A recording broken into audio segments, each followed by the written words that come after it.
If the Celtics end up with the 5 seed, they'll be on the road in the first round of the playoffs, and history has not been kind. A 5th seed has never won an NBA title. Since the playoff format went to 16 teams in the 1983-84 season, 4 5 seeds have reached a conference final. All 4 came up short of reaching the NBA Finals.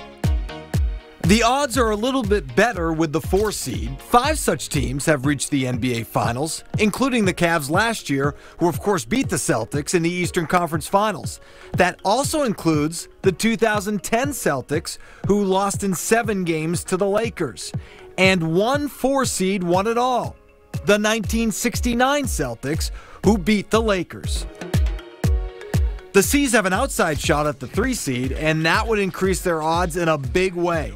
14 6 seeds have reached the NBA Finals, and 6 have won it all. The Celtics have never reached the finals as a 3 seed.